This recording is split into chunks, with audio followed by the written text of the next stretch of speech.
Hey everybody, Drew here for Judat Games, coming at you with another episode of Breaking Rocks.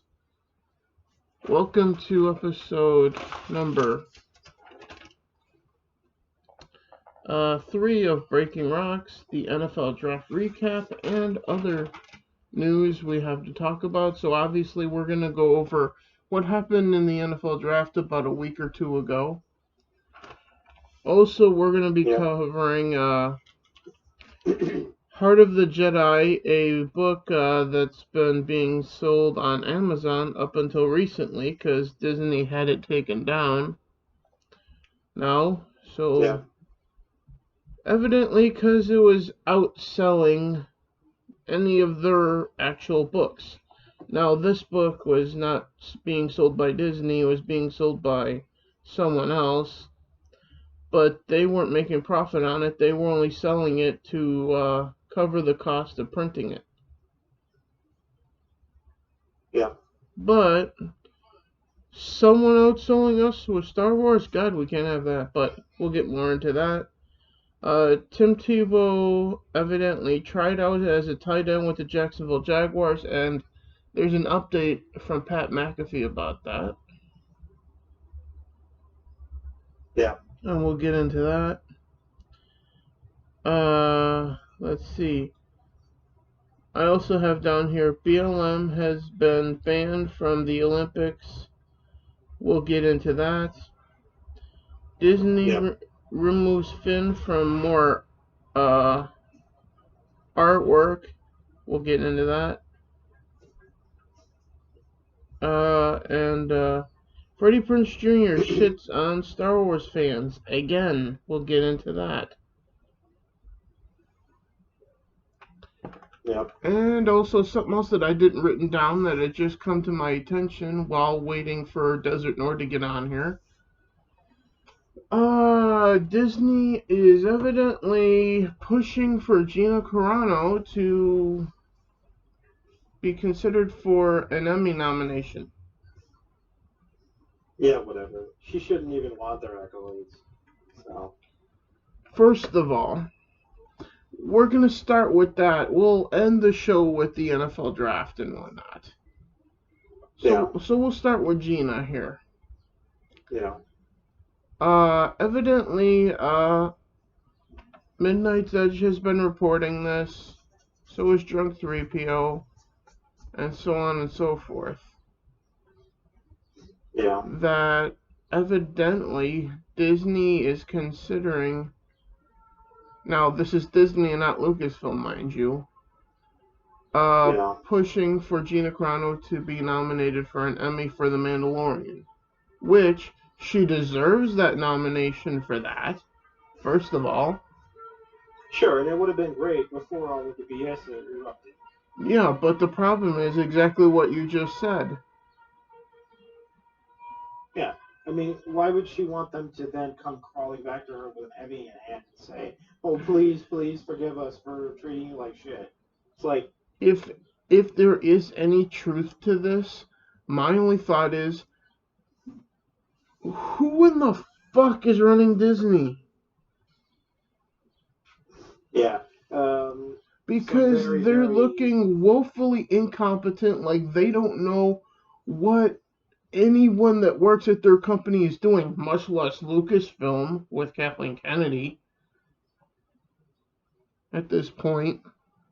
Yeah, they really are just bumbling around, crashing into different things as they go. It's really a shame that who's running that company at this point. Yeah, and it is blatantly obvious that everyone says, oh, Disney cares about money. Well, if they did, they wouldn't do any of the shit that they've done in the last 15 years. That's actually completely wrong. They don't care about money at all. They only care about virtue signaling. They only care about being woke. They don't care about money. They care about money, as you were except for the thing is, way different. Except for the thing is with Disney, if you look at their actual history, they aren't woke. All this is just one giant virtue signal. They don't believe any of this shit that they're putting out. No, I know, and that's the corporate America thing. corporate America doesn't give a damn about the which ideology they're supporting. They just want to look like they're supporting it so that they don't get attacked and they can feel like an ally and all which this sort of leads stuff. us into the next topic: the erasing of Finn off of art centered around the sequel trilogy. Now, Yeah. the original art that the artist made had Finn and all the characters in it, but the one that Disney and Lucasfilm, by proxy, obviously, have put up on social media sites only features Luke, at least I think it's Luke, and Rey. Yep. That's it.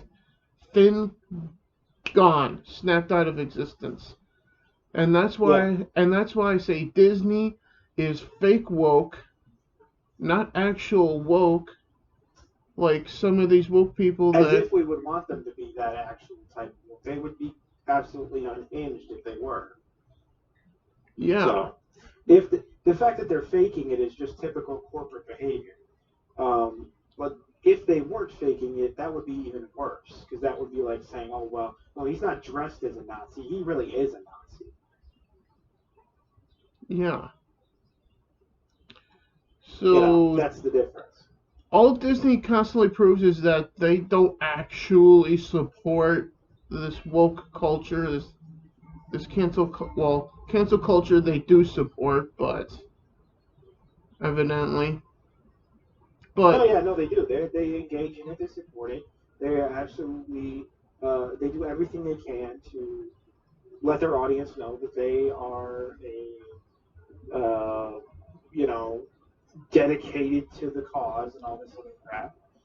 yeah, And it's they don't care about money at all. yeah, well, and they don't even care about true virtue signaling either, as is evident with every time they put out Star Wars art.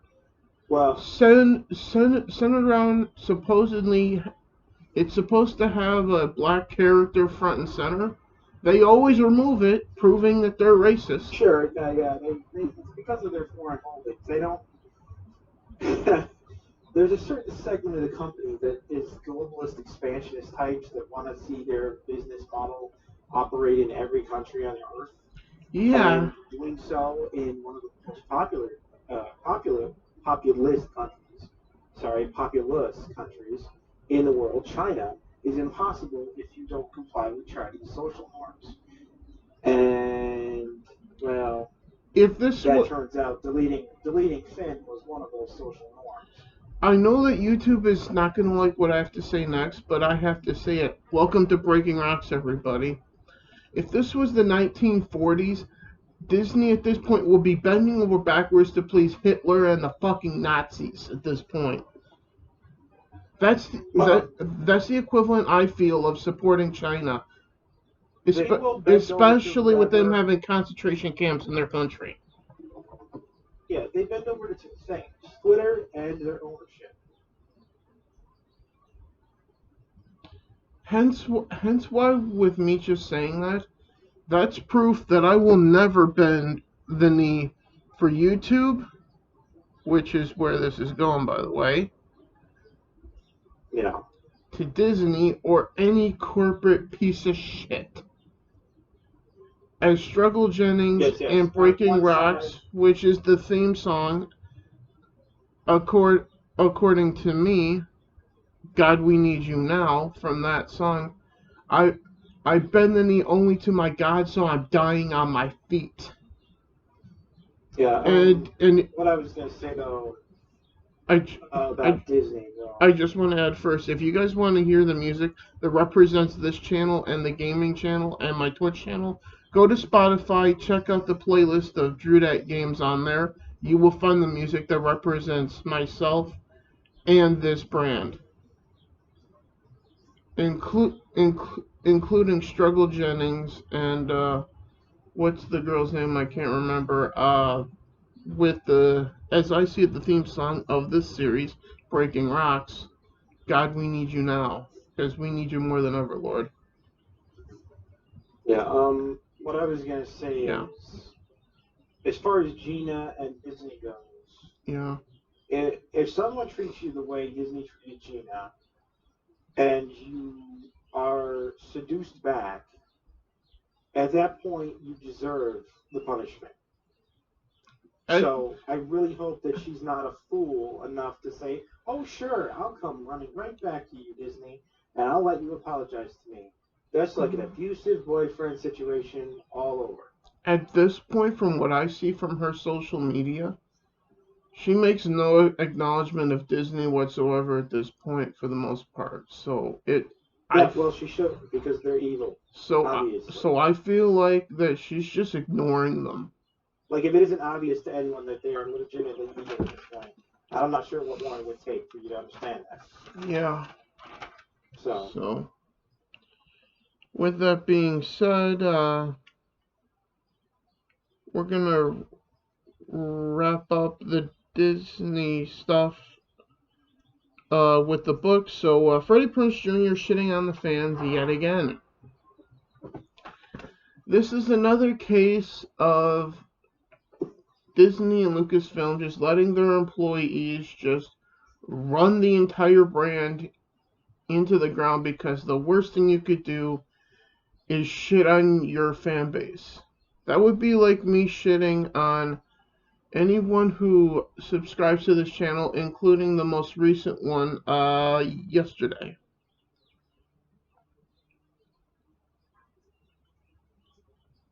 Which I'm never gonna do, because as far as I'm concerned, guys, if you're subscribed to any of the channels that I have, you are the reason why I keep doing this. Without you, I would quit at this point.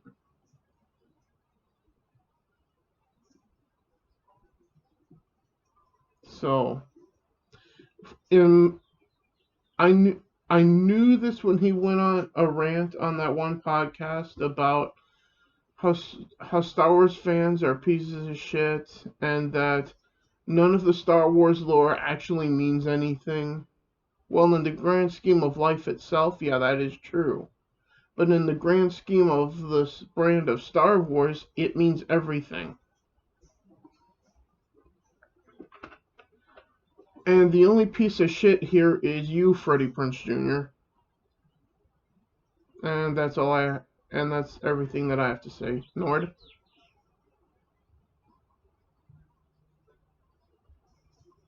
are you still there?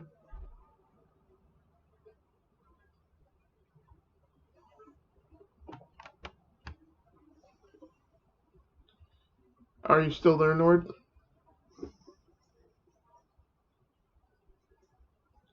Bro? yep. Well, you Can you hear missed. me? Yeah, I can hear you. I guess the controller turned off and you missed my rant. So, all It's all to, right as all, long as they heard it. yeah, they did. Obviously, because the camera's still running with the microphone. So, Yeah. ultimately, I'll just summarize my rant to you now. He's a piece of shit. Is Freddie Yeah. Prinze Jr. Yeah. And the whole reason that I keep doing this on YouTube is because of the subscribers and the followers, and no other reason at this point. Well, I would say my reason for doing this is, well, I mean, partly to help you, but also Yeah. because expressing yourself is important for everyone. Yes, it is. And what we happen to be doing, even if we weren't doing this, is we'd be talking to each other anyway. About all this shit, just like in party chatter on the Yeah. phone, like we were Yeah. before we started doing this. Uh huh. So, for the most part, all of this is just recording this and just putting it out there on the off chance that anyone actually even watches it. But Sure. still, at the same time, as I see it, I want content on there so that whoever is subscribed to the channel has something to watch, is what I mean by the reason that I keep doing this is for you, the subscribers. So, so you have a reason to stay here.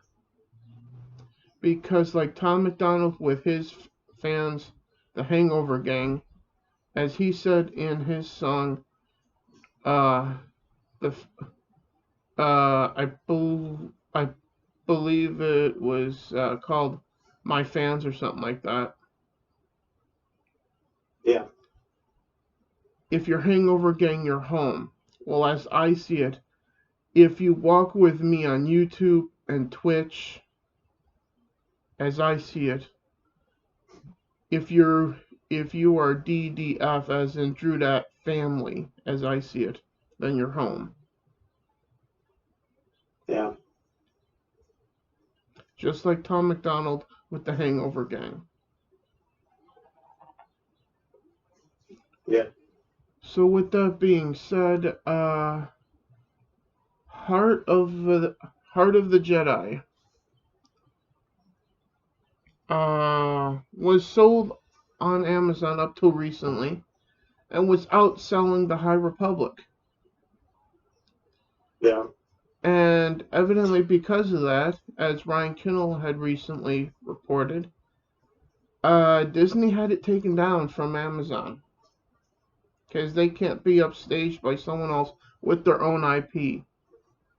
Oh, sure. Not to mention like it's like from yesteryear to boot. Yeah, and it was I yeah, mean, and it was it's from another era, pretty yeah, much. and it was effectively a book that was written around the time of the original trilogy being Yeah. made. It Yeah, and therefore, it just got lost, never got printed or made up until now. sure. Yeah, and it's wonderful. Yeah, No, it's truly wonderful. I mean, it's like not even considering all the crap surrounding it, all the circumstances and pomp and whatever around it. It's really great. Like if you're an old school Star Wars fan, it's your thing. mhm, I mean, this would be like I don't even know what this is like a kiss from your mother. It's you couldn't possibly turn it down. yeah, and then Disney goes and takes it away because it's successful. Sure, yeah, and they hate this. They hate the old Star Wars, and this proves it. Fact, And they they don't want the fans to like old Star Wars. They want the well, fans to love their new bullshit. and more than that, they also hate success at Disney too. It seems. Well, that may be a consequence. What they hate is the way the old school Star Wars was formatted. They hate Yeah, the messaging. They hate the heroism. They hate the characters. They hate the setup. They hate the plot. They hate everything about it. yeah, They don't think it's useful enough for their activism. They don't think it's politically with it with today's ideology war. They don't think it's progressive enough. They find a ton of problems with literally the original trilogy. yeah. So, the next topic, as reported on by Black and White Sports here on YouTube, the official Olympic Committee is Yeah. reportedly to ban any demonstrations of solidarity or BLM or anything of that nature Yeah, and the from IOC is what proceedings. you mean. Yeah, the International Olympic Committee. Yeah, Yeah, the IOC. and which is going to be fun to witness, especially since LeBron James and other NBA players of that nature, if you guys know what I mean, are Yeah, going. not just NBA, but FIFA players, NBA. There's a whole list of athletes that would normally be engaging in all sorts of virtue signaling and political demonstrations, which are especially now. which are reportedly supposedly a part of the United States teams for those various sports. Yeah. Which it's going to be interesting to see if if they continue to follow through with going to the Olympics and participating. First of all, now, and secondly, if they Yeah. do, how they're going to get punished by the Olympic Committee for what. Well, most likely they would find them, or they'd find the team. and then the team will lose money, and then they'll be mad at each other, and it will devolve if indeed people refuse to not can it with the politics. Except for reports from black and white media in the article that they were reading evidently say that most athletes that are slated for the Olympics, and I mean a large majority of them, are supportive of not demonstrating anything while they're supposed to be playing sports. Well, sure, but this also has partly to do with the fact that the host nation being Japan, Yeah, and Japanese culture doesn't want anything to do with this. yeah. Baizu American liberal culture. They don't want anything to do with it. Which is why I respect Japan and admire them. Well, One, there's a certain aspect one of that's a number of admirable, but reasons, they are actually. actually legitimately racist in the other direction at times. So that can't be denied. But Yeah, but not wanting the virtue signaling to go on in the middle of a sporting event is just common sense. Um, some, some, for pretty some much everyone, I yeah, would think. that's something you don't find in our sports here in the United States outside of hockey. I mean, you're every one of these athletes who wins and has success is going to have a post game interview anyway. Do it there. If you're so hot to do it there. Everyone will be watching that too, right? I mean, and then the other thing is, how much do they really think they're accomplishing with their virtue signaling anyway? Everyone who likes them is already going to agree with their virtue signal, and everyone who is seeing it is already going to have an opinion one way or the other anyway. And no one is going to be convinced, oh, God, LeBron James threw his fist in the air. I think I've changed my mind. It's like, said no one. Except for all polls across our nation are suggesting that a majority of people don't support any of this shit at all. Oh, sure. Well, it annoys people more than anything. And in Japanese culture, they're going to do a little bit more than get annoyed. In fact, they may throw things at the athletes if they don't cut it out. Which at this point I'll be just be laughing, going, "I'm glad somebody's finally doing Well, I don't want anyone it." abused. I just think they should chill out. And I chilling out requires people to get off their high horse and their high self esteem and their ego and quit pretending they're yeah changing the world with their fist no in the air. They're not. yeah I'm not actually advocating for violence against them, but still, if someone threw something at them, I would just laugh and go, "You deserve it" at this point, Honestly, I type of think people thing. who virtue signal at sporting events as athletes are children. I think they're freaking children. They have been taught children politics and they're living it out like And good little soldiers, and it's dumb. and that's another thing about athletes. Whining and complaining about not making like 100 million instead of only making like 50 million on like a 5 year contract or something. Fuck off. I'm actually surprised. I'm surprised that the Chinese influencers who basically own the NBA haven't already cracked down on virtue signaling. Honestly, I'm surprised. Yeah, and if China is the overseer of the NBA, I'm surprised LeBron James is still in the league at this point. Yeah, and well, I mean, I understand that he's definitely kowtowed a bit, literally. Um, but yeah, if the CCP were controlling the NBA, they would have no black people for sure. Yeah. Look no You know further than this. the. And if you want evidence of this, look at how Disney treats Finn and any person of color.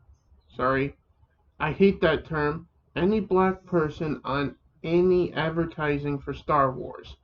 You'll see what China is capable of with the NBA if they actually legitimately ran the entire league.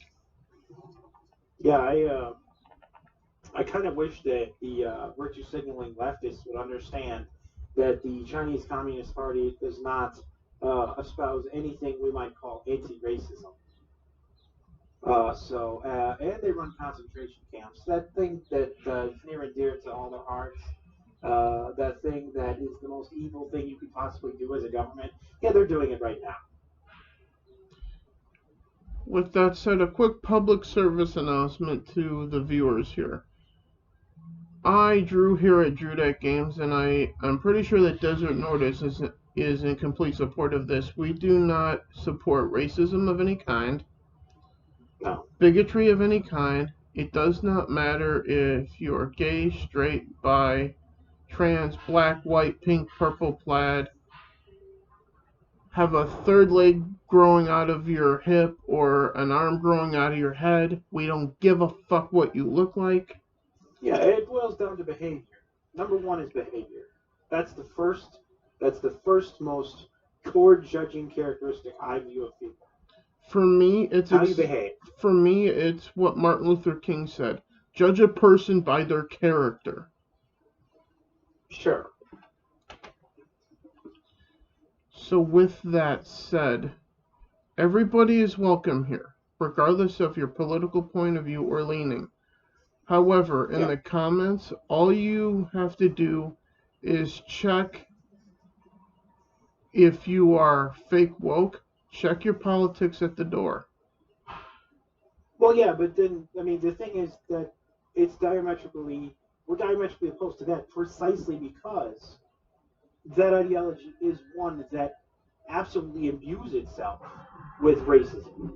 It wouldn't be dead and gone without racism. It needs racism. It's like the leftist reaction to anti-racism of the '60s was to become one.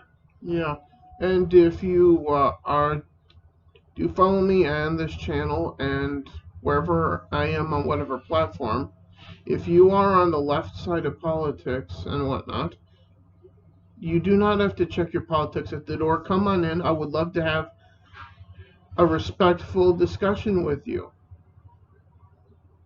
I would very much appreciate if everyone on all sides stopped treating everyone else, especially those of, we'll say, non-white race, as children. They're not children. They're grown-ups. They're adults. They have minds of their own.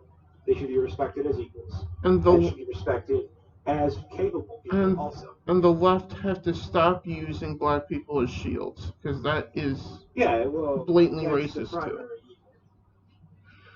But speaking of things, and I just wanted to say that up front, that's where I stand on everything. That is not a virtue signal. This is something that I have believed my whole life.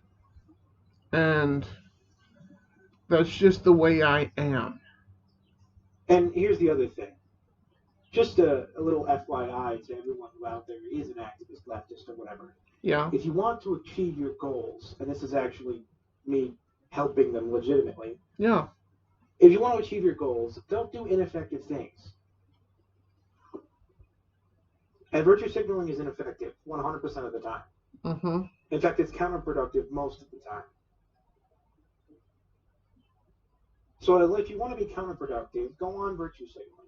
Go on saying crazy, insane things and telling everyone else they're a Nazi. Go on doing that because it's counterproductive to your movement. Yeah. And frankly, I appreciate it in one way, but in the other way, I think you were insane. And you should really, for your own sake, your own ideology's sake, change.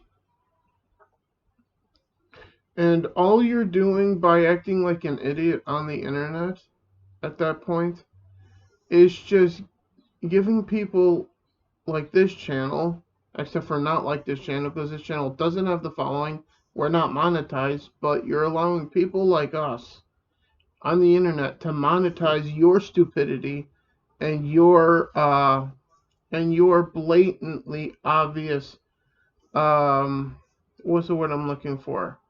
Racism of low expectations. Well, that too, but projecting your actual beliefs on other people, and therefore calling them racist and bigots when they're not, when you should be looking in the mirror and going, yeah, if you feel guilty as a white liberal, keep it to yourself and look in the mirror and reevaluate your own character, because at this point your character sucks.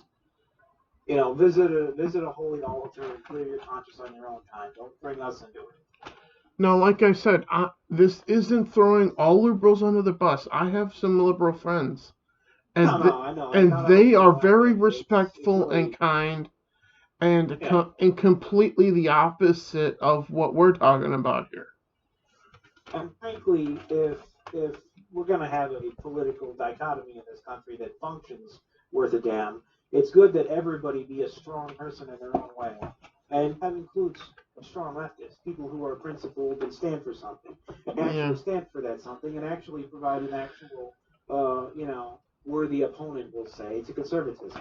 yeah. Or, and on the other end, conservatives need to stop some things and shape up and be a worthy opponent to liberalism. Both sides need to shape up and quit being loony and stupid in various ways.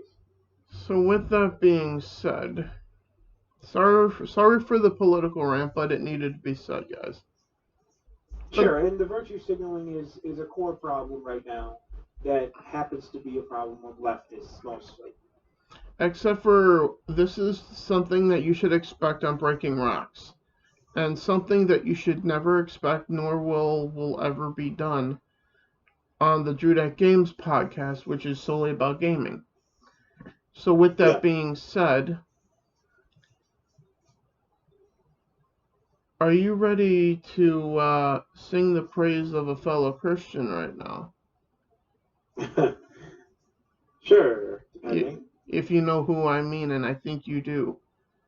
Tim Tebow Yeah. has evidently gotten a tryout with the Jacksonville Jaguars as a tight end.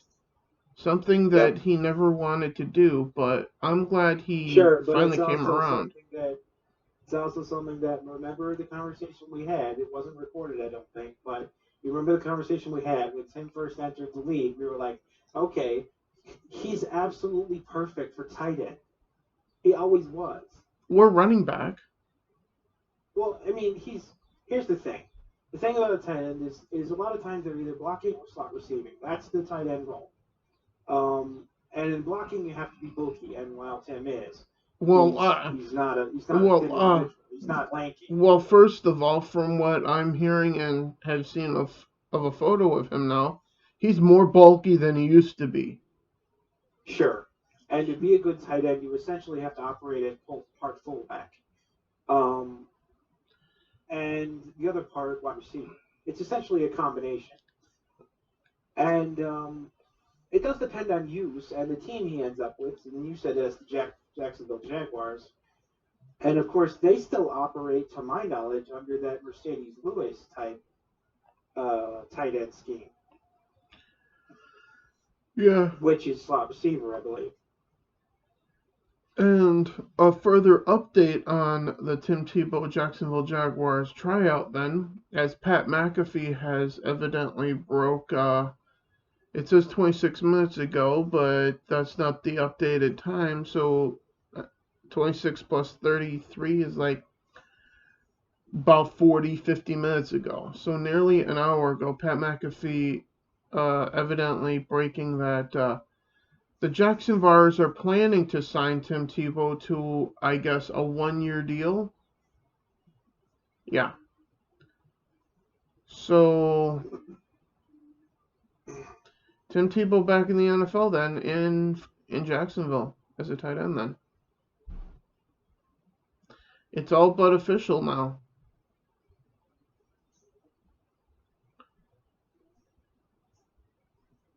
So welcome back to the NFL, Tim. It's gonna be fun watching you play tight end for the Jaguars this upcoming season. Then, anything to add to that, Nord?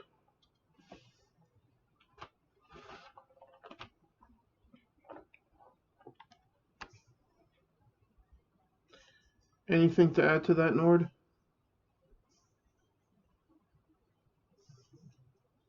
Bro, Stay there. controller turned off again. Anything to add to? It's gonna be fun to see Tim Tebow playing tight end this Yeah, season. I was just saying that ever since we've seen the guy's stats and seen the Yeah. guy's, basic physique and all that, we always knew he was tight end material. Now, the fact that they had him at quarterback in Denver worked out initially very well, Yeah. but then kind of went a little sour, and then they kind of ditched him. Well, the only reason that I felt that it went sour is because they decided, well, that Peyton was available and they won the Sure, sweepstakes. If that, sure, they weren't gonna keep Tim in over Peyton. That was never gonna happen. so if that hadn't happened, would Tim Tebow still have stayed with the Broncos? I want to say yes, at least for like another year or two, at the most. Yeah, I kind of wish they would have just kept him on and put him as slot receiver at that point Or, because or the he had good alternative, camaraderie with the team members. or the alternative to that would be him sit behind Peyton, watch Peyton, a franchise quarterback, to figure out, all right, this is how to do the quarterbacking thing at the NFL level. Yeah, And then once Peyton retires, then it's Tebow time again. sure, Only and hopefully that you time he will have the knowledge of like what it takes to be an NFL quarterback and then succeed at it. yeah, and here's the other thing. Tim is nothing if not uplifting. Okay, Yeah, and a guy doesn't have to be the quarterback to be a spiritual leader of the team. yeah. We've seen many, many, many different players from different positions, even on defense in some cases, be the spiritual leader of the team. You could make the case that Romo was for the Cowboys at the time, but for me it was Jason Witten, the tight end. Well, some of us would say it always was Jason Witten, but hey, I think the team spent a lot of time being mad at Tony Romo for failing. Um, Either way, but still. and Romo is definitely a playbook guy. He was always a plays guy. He Yeah. was always a play rec. He had play rec 100 his whole career. Mhm. We'll just say play recognition 100 his whole career. Mhm. But he failed in some other key metrics. Like finesse and uh, what you might call crunch time, where you have to get something accomplished and you have to pull a miracle. He never pulled a miracle. He would fail almost 100% of the time. So that overtime win in Pittsburgh, what was not a miracle? No, I'm saying almost never. I mean, there were a few moments you could point to, but the failures were way more than the successes. They never got to the championship. They never won one. So, I mean, that's a lot of failing. Yeah. So with that being said, if there's nothing else, the NFL draft, because this is going to take a while. Yeah, well, we'll just dovetail right into that now. Yeah. So at number 1, the Jacksonville Jaguars took Trevor Lawrence from Clemson, quarterback. We had them taking an offensive lineman, so we were wrong about that one. Yeah. At Yeah, 2, sometimes you don't know. It really is yeah. so varied. Now keep in mind that we were only looking at their rosters and what we felt they needed. And that was why we chose what we chose for what we thought they would take for a position in in in the particular spot in the draft.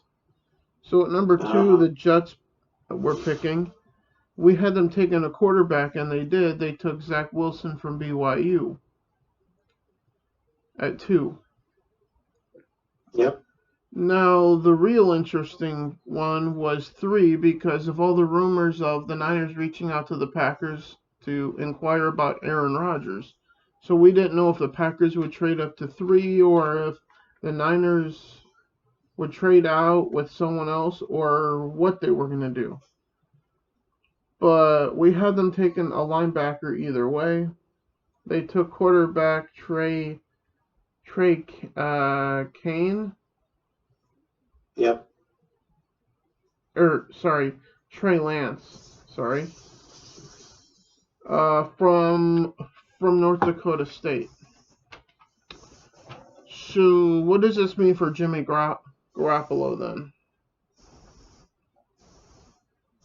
Well, I guess that would mean that he's either going to be having to train a guy or having to, I don't know, Or fulfill. or he's on his way out, akin to Tim Tebow. I mean, rookies don't always start. You would just think that if a rookie has enough good stats in college and success, then you would say, okay, well, maybe he's ready to start day one. Yeah, you're right. First round quarterbacks don't always start, but if you go in the top 3 as a quarterback, you start most of the time compared to anywhere else in the first Yeah, round. because it's a heavy investment at that point. Yeah, so that's why I go, what does this mean for Jimmy then in San Francisco? Because if they were going to have a guy that was going to have him lay around for 3 or 4 years and not No. lead the team, they would have won with a third or fourth or fifth round pick. They wouldn't have bothered with first overall or whatever. No, we'll be getting to why I don't think Jimmy Garoppolo, because of this pick, would be going back to the Patriots. We'll get to that because of the Patriots pick when we get there.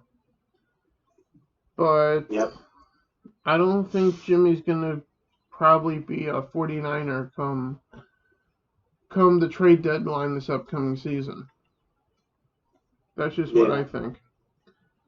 But with that Yeah, and I said, mean, and if they're going to start the rookie, then good for him. He needs to get out of there now. yeah. So picking at 4 was Atlanta. We had them taking an offensive lineman. We were close. Speaking of tight ends, like we were, they took tight end Kyle Pitts from Florida.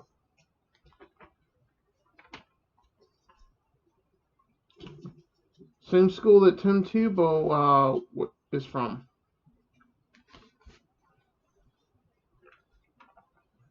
So at 5, the Bengals took Jamar Chase, wide receiver, LSU. We had them taking a defensive back. At 6, the Dolphins took wide receiver Jalen Waddle from Alabama. We had them going O-line. Lions at 7 took offensive tackle Penny Sewell from Oregon. And if I butcher any of these names, I apologize. Yeah.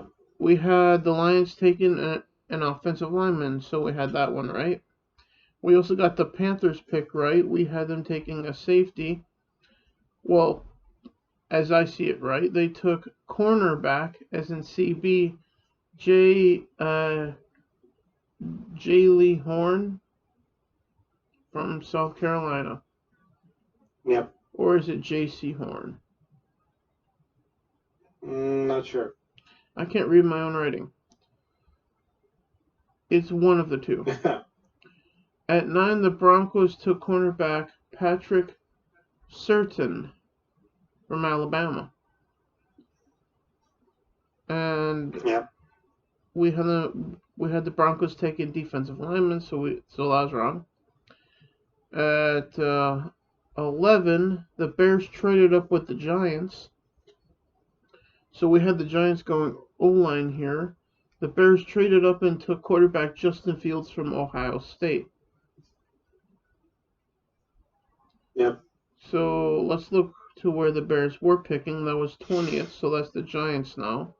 And we had the Bears going offensive lineman, so that was wrong on multiple accounts. At 12, the Cowboys took linebacker Parsons. I'm not gonna. I think it's Micah Parsons from Penn State. Yep. And we had the Cowboys. Oh wait, sorry, I skipped over 10. The Eagles had traded up with the Cowboys for the 10th spot and took wide receiver Devonta Smith from Alabama. We had the Eagles picking at 12 and taking a quarterback, which they did not. And the Cowboys, we had taking an offensive lineman. At 12, they took a linebacker. So at 13, the Chargers were on the clock. They took we had them taking a safety. They took offensive tackle Rashawn Slater from Northwestern. Yep.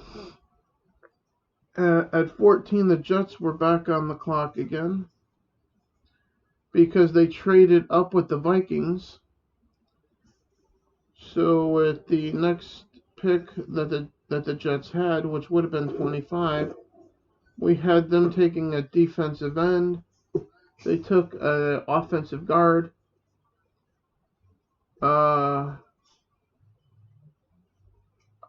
Elijah Vera Tucker, USC. I apologize for butchering the first name. At 14. And the Patriots at 15. Here we go. This is why Jimmy Garoppolo, I feel, is no longer going to be going to the Patriots via trade or anything. At 15, the Patriots took quarterback Mac Jones from Alabama. And we got it right. We said the Patriots were going quarterback. They did. Now keep in mind that we didn't in our predictions say a particular player was going to get drafted by a team. We just went by position. And that was it. So, with that said, at 16, the Cardinals were picking. We had your home team taking a linebacker, and they did. They took Zavin Collins from Tulsa. At 17, the Raiders took offensive tackle Alexander Leatherwood. I like that last name, from Alabama. We had the Raiders going safety, so that wasn't accurate. At 18, the Dolphins were up next. We had them taking a defensive lineman. They did. They took defensive end Jalen Phillips from Miami. So he stays in Miami. Yep. And at 19, I don't give a shit what they want me to call this team. It's the fucking Redskins. At 19, the Washington Redskins took linebacker Jamie Davis from Kentucky. We had the Washington Redskins taking a defensive tackle. They took a linebacker. At 20 now, the Giants are on the clock because of the trade with the Bears. Like I said earlier, we had the Giants taking an offensive lineman in the first round. And they wound up taking a wide receiver, Kadarius Toney from Florida. Another Gator going in the first round.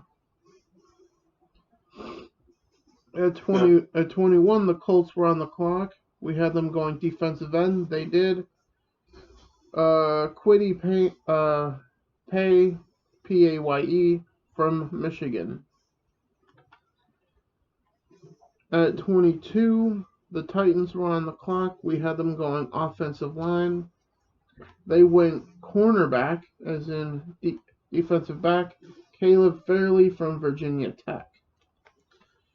At 23, because of the trade with the Jets, the Vikings are on the clock, which we had them going offensive lineman. They did. Surprisingly, because the Vikings never do what we think they should do. They took offensive tackle Christian Darrisaw from Virginia Tech. The last time I vividly remember the Vikings drafting who we thought they were, they did it in the most roundabout way. If you remember, I don't remember what year's draft it was, but first they took Anthony Barr in the first round. We thought they were going to take Teddy Bridgewater. If you remember. Yeah. Then they traded with Seattle at 32 to get back in the first round, and then took Teddy Bridgewater. So I felt like that they, at that point, likely had the apartment mic'd up and bugged and were listening to us. Oh, you think we're going to take Teddy in the top 10? Well, fuck you. we'll take him 32nd instead, and we'll trade with Seattle to do it. Yep. So, yeah. Vikings did exactly what they should have done here. They took an offensive lineman.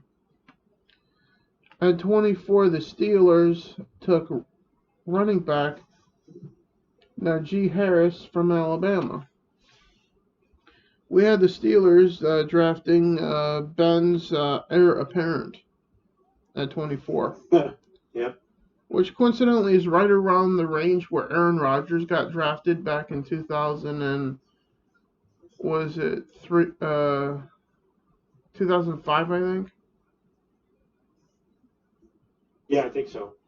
Yeah. So, or was it the 04 draft? I forget.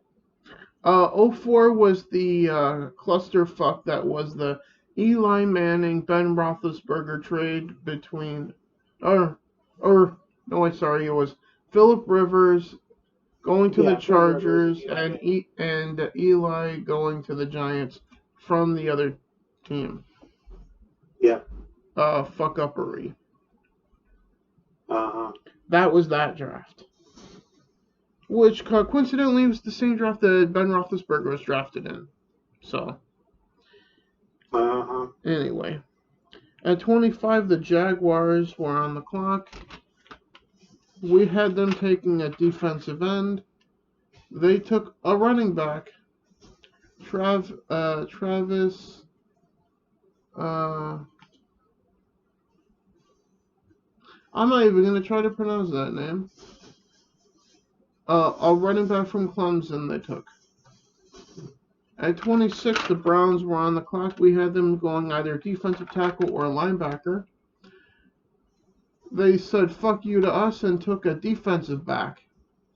Greg Newsome from Northwestern.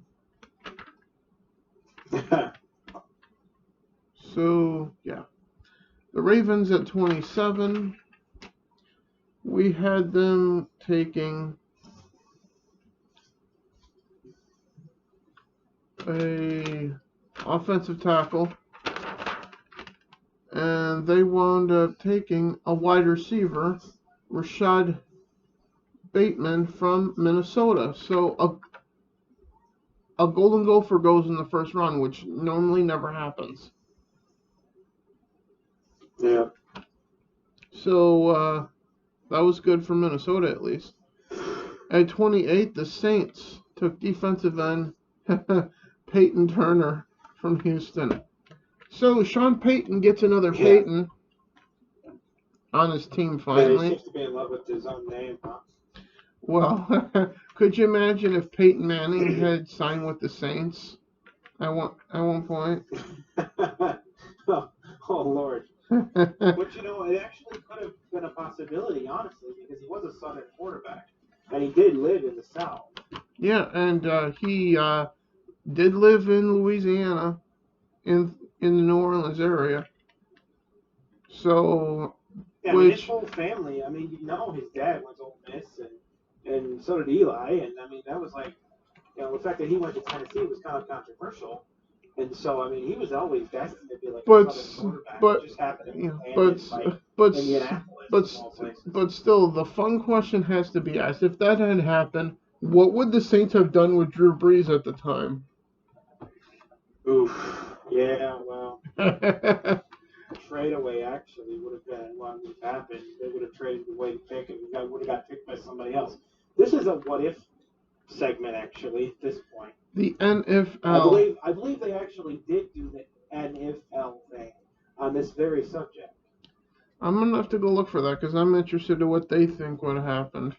Because if Peyton goes in New Orleans, obviously Breeze is going to be shipped out of town, and where does he go? And what will that fuck up? Everything. Yeah. No, I mean everything. Literally everything. Everything. So if that's the case, then Tebow probably doesn't get kicked to the curb in Denver. Yeah, everything that happened doesn't happen. Like almost everything. And or Brees goes to Denver and Tebow gets kicked to the curb anyway. Yeah, or they never pick him up. He never gets a chance, and we don't know his name.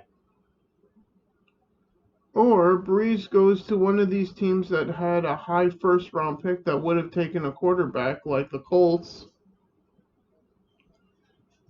Yep. And so then some other team would have traded up to one, taken Andrew Luck. RG3 probably still would have gone to the Redskins.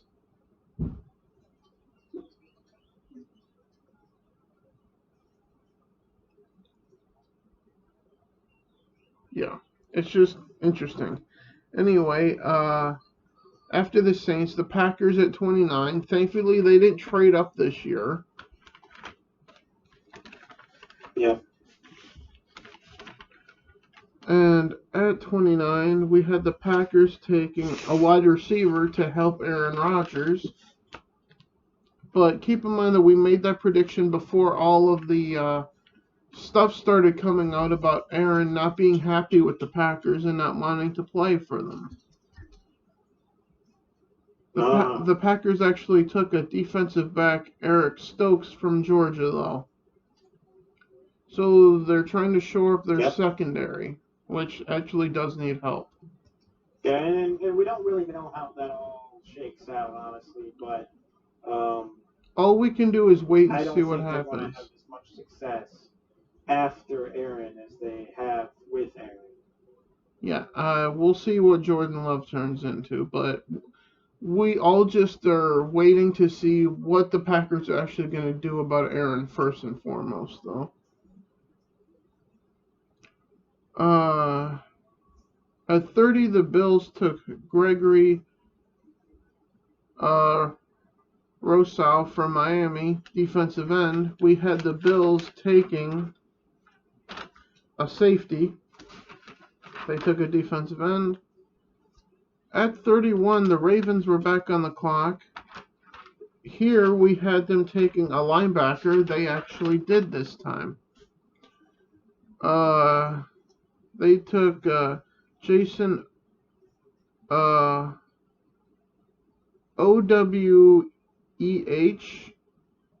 is the last name, from Penn State. And finally, the world champion Tampa Bay Buccaneers.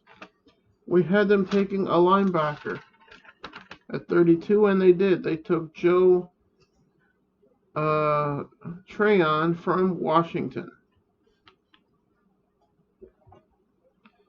And that is the NFL draft for 2021. Your thoughts? We might as well just talk about our teams at this point and how we feel about the draft, right?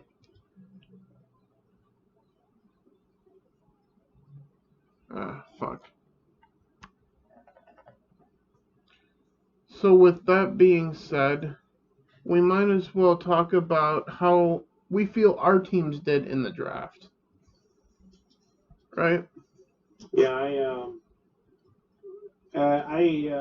didn't hear that intro part you just said. Yeah, because the controller turned off again. Yeah. But I basically said, and that was the 2020 NFL draft. And then and then I said exactly what I said to you when I turned the controller back on.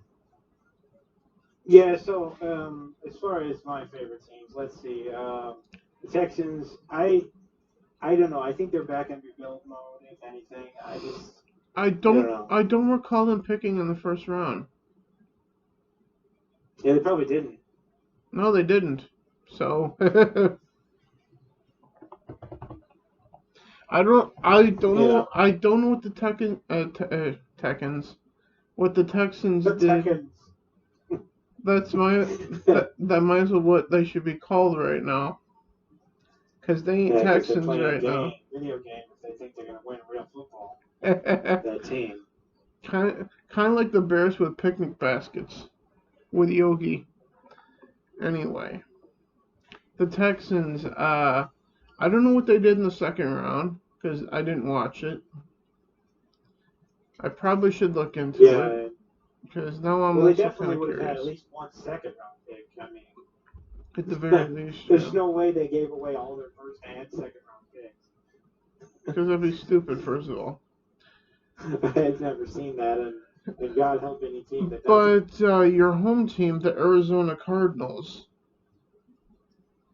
Yeah, they did better. Um, they're not in a rebuild mode. They're actually in kind of like try to a little win bit mode. riding high at the time. Yeah, so I would hope they get there. I would really hope I'm just trying to remind myself what the Cardinals did. I would really hope to see them finally, get something out of their investments. But Yeah, okay. because I mean, DeAndre Hopkins is no slouch. I mean, At even now the guy is one of the top wide receivers in the league. at 16, the Cardinals took linebacker Zavin Collins from Tulsa. Uh-huh. So now, as Yep. far as obviously you guys see what I'm wearing here, Vikings and Patriots. Obviously, born in New England, I live in Minnesota, so I'm actually happy the Vikings actually took some protection for Kirk Cousins because the 2020 season is his year to either prove that he is the guy or the Vikings need to move on. And it seems like the Vikings are giving him the opportunity to, the best chance that he will have to try to prove that he's the guy at quarterback for Minnesota for the future. Now and going forward until the end of his career or whatever. But my expectation, based on what I've seen so far, I don't think he's the guy at this point. But but this is make or break season for him. So Yeah. Usually, the year in which a player is about to have his contract expire, usually that's his go time. well, I only say that based on how he's played since he signed with the Vikings, and it was average to terrible. Yeah, because once you pay a guy, you'll notice something. Once they pay a guy, he ends up either being the way he was before at best, or falling off the table. He was never on the table to begin with. No, I know he hasn't proved himself yet to begin with. But you know what the Vikings have a history of doing? The Vikings have a history of paying huge amounts of money for guys that hadn't yet proved themselves at all, like Or Ponder. or or yeah, or paying money to guys from other teams who were average to lackluster at best, like Kirk Cousins. Uh huh. Like Cousins, yeah. Cousins had a great year in fantasy, but Yeah, in the real game, they struggled. not quite good enough. And then the Patriots with Mac Jones. Yeah, I don't know much about Mac Jones because I've been watching college football at all, like in the last 5 years. yeah. You may have noticed that the Patriots were not their Thrilled. old selves anymore. Uh, well, it seemed like their war room wasn't thrilled about drafting Mac Jones because it seemed like Belichick was in the war room going, "Are you guys good with this?" when they picked him. Yeah, yeah. That seems like an odd place for him to be, because normally he's like completely content with everything he does, as opposed to what it looked like. He looked like he wasn't sure. For the first time ever. Yeah, and I think it's probably because they had a bad season. Which is not And something that he normally has. I would expect that if their bad season continues, Belichick will retire before he suffers the bad commentary of failure. First of all, if he retires at the end of this season, I'm going to be happy about it because we can finally move on from him. Sure, and then he can basically leave on a good note instead of having to suffer 3 or 4 years of late career crap. Because my opinion of Bill Belichick is simply this, and it's probably a very small, and I mean microscopic, minority opinion of him for all I know, because I've never heard anyone else say what I'm about to say about him ever. But when it comes to football strategy and team building, he's a fucking genius. When it comes to treating his players with respect and dignity, he's an asshole. Yeah. And you know how I feel about assholes. Kick them to the curb, shoot them out of a cannon. Honestly, I really think they should just look. If we're gonna get rid of Brady, we gotta just ditch Belichick too while we're at it. Just because, what's the point of keeping him around? Here's the thing: when Brady left, I thought I was right in going, good, we can move on. But as it turns out, the problem wasn't Brady; it was the head coach. Well, I mean, I don't think either one of them was the problem with the team. I would say there was a whole lot of problems with the team when both of them were playing. It's that everybody thinks that Belichick was great and Brady was great. What they don't realize is that Belichick and Brady together were great. Except for Brady went to Tampa Bay and proved that actually it was mostly his talent that got it done in New England. Yeah. Bill was just there behind the scenes, being an asshole and riding Brady's coattails, I feel. So as far as I'm concerned, the Patriots got the Patriots got, in my opinion, got the raw deal, and the wrong guy left town. Brady should have stayed, and Bill should have been out on his ass. I would explain it like this, okay? Yeah. Belichick built this system there. Okay, it's good. It was like a good V8 engine. Yeah. Really strong. Yeah, he did. Really cool. Pulled the vehicle really well. Yeah, he did. But Brady was the fuel. Mm-hmm. And you can't have it move at all without the fuel. Mm-hmm. So it doesn't matter how well it's designed, you can't have it move without fuel. Or good fuel. And Brady was good fuel.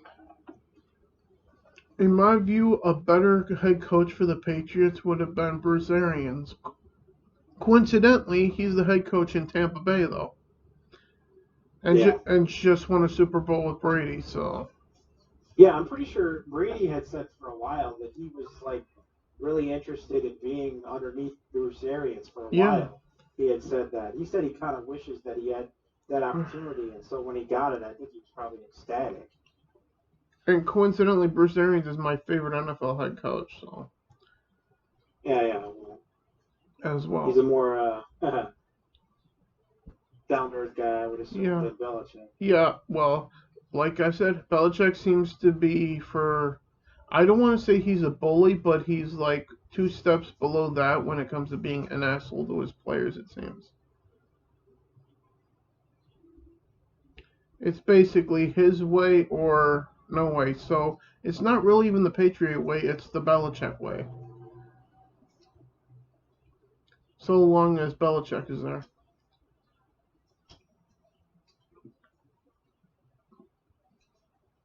A funny thought just popped into my head. It seems like in Tampa Bay, the Buccaneer way is actually what the Patriot way should be.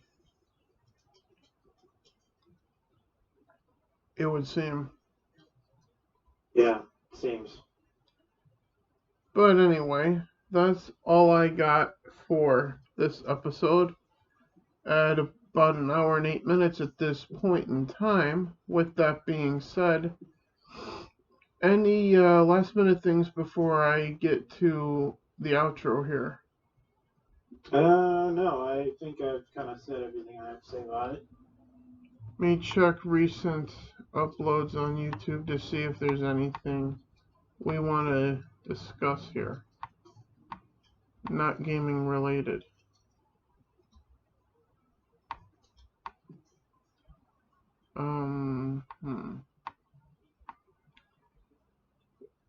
Most of it is gaming that's popping up here. And wrestling. Which we normally don't talk about because you're not a wrestling fan. No. Yeah, it's I think more you and Gucci. Well, it used to be.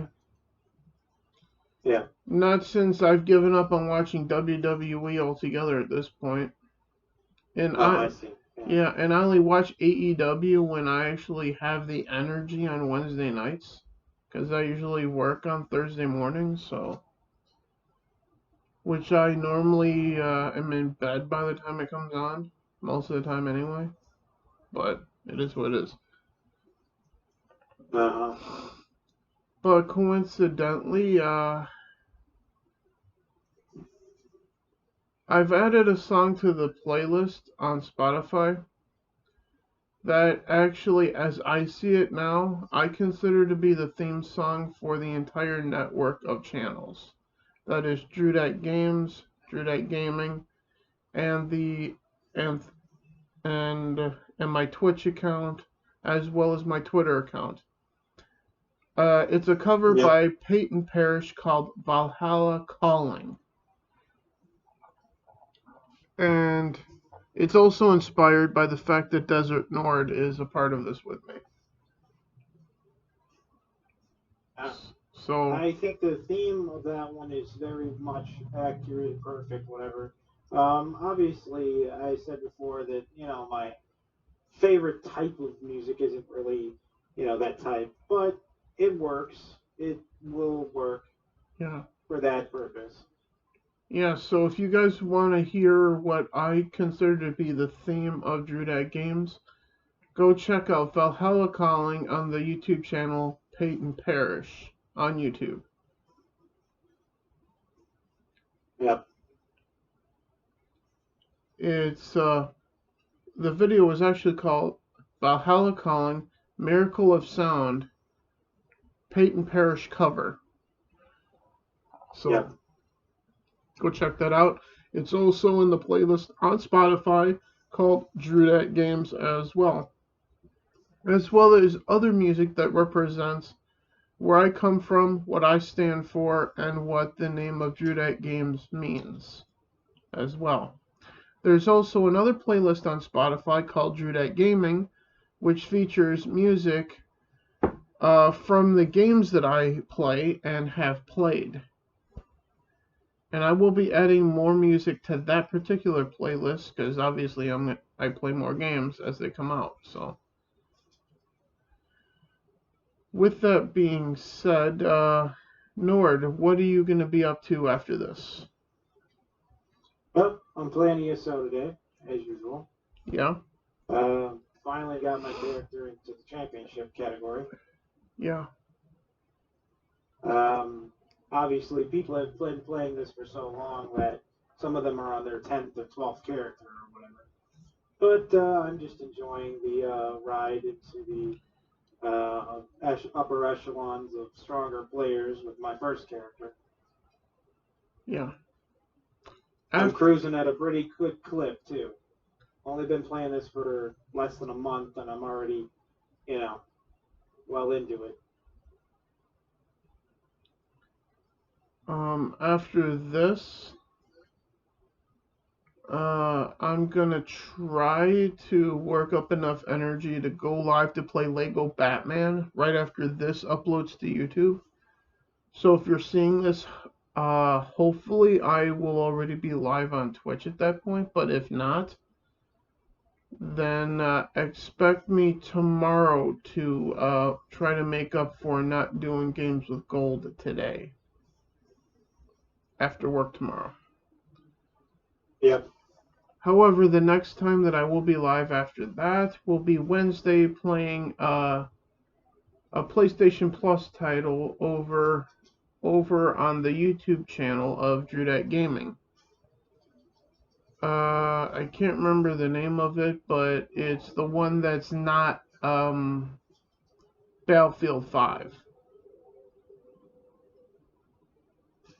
Because fuck Battlefield 5, I'm not gonna waste my time with that again. And it ain't worth covering at this point, so. Yeah.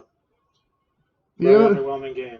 Yeah, the other game is because I don't really know what to expect from it other than it took only about 30 minutes to install. Because I started watching a video on YouTube on the PS4, and before that video was done, the game was installed. I'm like, Jesus, that was quick. Yeah. I Must have didn't. been small. I didn't even finish my video yet. And normally when I like watch something on YouTube on the very system that something is installing, it takes a little bit longer than it normally does because I'm using the internet on the very same system to like do something else too, you know? Yep. But it is what it is. Yeah, and you also only have about 20 megabytes to begin with, so. Well, either way. So with that said, if I am live playing Lego Batman after this is uploaded, I will tweet out the stream. I've also been posting it to the Facebook page of Phoenix Reviews as well. So just watch the Phoenix Reviews page on Facebook, as well as my Twitter, as in dat_Drew on Twitter, to see if I'm actually live, like in the next hour or so here, playing Lego Yep. Batman. Because if not, then expect me tomorrow, like right after work then, at that point. Because, like I said, I woke up to do this, so, and I fell asleep like earlier this morning, so I'm still pretty tired right now. But with that being said, hope if I don't see you soon today, again, live, I will see you tomorrow after work live, if that's the case. So with that being said, I'll see you guys when I see you. Later. There you guys.